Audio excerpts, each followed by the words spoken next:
Caros irmãos e irmãs em Cristo Jesus, nós celebramos a solenidade da Ascensão do Senhor, que ocorre 40 dias após a Páscoa da Ressurreição. É certo, a Ascensão do Senhor foi quinta-feira passada. No Brasil, ela é transferida para o domingo seguinte, para reunirmos maior número de povo, para assim bem celebrarmos este momento tão importante, também ele prometido pelo Senhor. Nós acabamos de ouvir a conclusão do Evangelho segundo São Lucas, no qual o próprio Senhor diz que sofrerá, ressuscitará ao terceiro dia e depois voltará ao Pai. Não voltará ao Pai e nos deixará órfãos, mas enviará a força do alto, o Divino Espírito Santo, como nosso intercessor e nosso advogado diante dele e do Pai. Era necessário que os apóstolos e os discípulos fossem revestidos dessa força do alto, como nós bem ouvimos na primeira leitura dos Atos dos Apóstolos.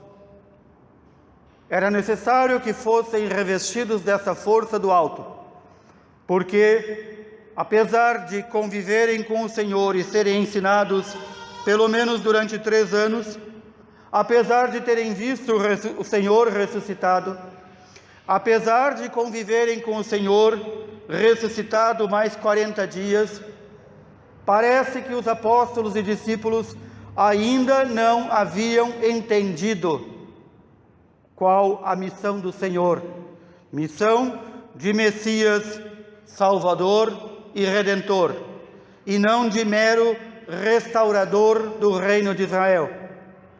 É isso que eles perguntam ao Senhor: Senhor, quando vai chegar a hora de restaurar o reino de Israel? Ainda havia no entendimento deles esta falha. Ainda há entre nós estas falhas, quando nós colocamos Jesus em outra posição que não é a dele. Nós vimos tantas vezes, nas décadas de 70, 80, até parte de 90, quantos, mesmo dentro da igreja, que colocaram Jesus num papel exclusivo de libertador das chagas sociais, das chagas políticas. E mais ainda, além de colocar o Senhor em uma função que não é a dele, não é para isso que ele veio, para nos libertar das mazelas sociais, ainda permanece entre muitos sacerdotes, líderes e mesmo leigos e professores de teologia, aqueles que utilizam mal a Sagrada Escritura, e aí querem ver no livro do Êxodo e em tantas outras partes apenas material de campanha política, partidária e ideológica. Este falso entendimento de qual é o papel do Senhor como Messias e Redentor, repito, permanece entre nós e pode permanecer durante muito tempo, porque muitos ainda não foram revestidos da força do alto. Um jovem apologeta no Brasil muito bom dizia algo, aliás, repetia algo que os santos não cessaram de repetir, que quando não há a abertura para o Espírito Santo, a pessoa pode ler a Sagrada Escritura e não entender. E o pior não é não entender, é perverter a Sagrada Escritura. Quando não há abertura ao Divino Espírito Santo para ser iluminado, a pessoa pode fazer uma figura completamente diferente do Senhor Jesus e da sua missão, e também da igreja e da sua função na sociedade. Quando não há abertura para o Divino Espírito Santo, que é aquele quem esclarece e ilumina, então não se entendem os eventos do dia a dia. E todos os eventos do nosso dia a dia, todos, absolutamente todos, nenhum deles escapa à soberania de Deus. Em tudo há a vontade de permissão de Deus. E aquele que não se deixa abrir, penetrar e iluminar pelo Divino Espírito Santo, não entende. Para ele, a vida humana e a história humana é uma história sem sentido. Também para os apóstolos foi sem sentido este momento em que o Senhor ascendeu à frente deles, os abençoou e voltou para o Pai. Era tanto sem sentido, embora inúmeras vezes ouviram do Senhor que isto iria acontecer. Era tanto sem sentido que ficaram parados olhando para o céu. Talvez um ou outro de mais fraco entendimento entendeu. O Senhor disse: vou para o Pai e volto. E já ficou ali sentado esperando que o Senhor voltaria. Como se o Senhor Jesus tivesse ido para o Pai para fazer uma visitinha breve. Tanto que eles recebem essa reprimenda, este puxão de orelha dos anjos. Varões da Galileia, o que fazem aqui, parados olhando para o céu? Não acabaram de ouvir o Senhor dizer: ide por todo o universo, pregai a toda a criatura e batizai-as em nome do Pai, do Filho e do Espírito Santo, pregando sobre a conversão, a mudança de vida e o arrependimento? É isso que os anjos dizem a eles? O que fazem aqui parados? Também para a igreja hoje, os anjos do céu devem se perguntar: o que é que eles fazem lá parados? Eles ouvem falar que a igreja da qual eles fazem parte e da qual eles são os membros, cuja cabeça é o Senhor Jesus, foi mandada a pregar por todo o universo, mas eles não pregam. Foi mandado a eles confessar que há salvação apenas no nome de Jesus, e eles não confessam. Foi mandado a eles ensinar aqueles que erram, e eles não ensinam. Foi mandado a eles rezar um pelos outros, e eles não rezam. Foi mandado a eles tantas coisas. Foi mandado a eles estar presente no dia do Senhor para participar e receber o Senhor no seu corpo e no seu sangue. E eles não o fazem. Eles escutam na igreja a pregação dos apóstolos de que toda a igreja é missionária, mas eles não fazem missões. Eles estão ali, como os antigos e os primeiros apóstolos, parados, olhando para o céu, esperando um Jesus que vai voltar.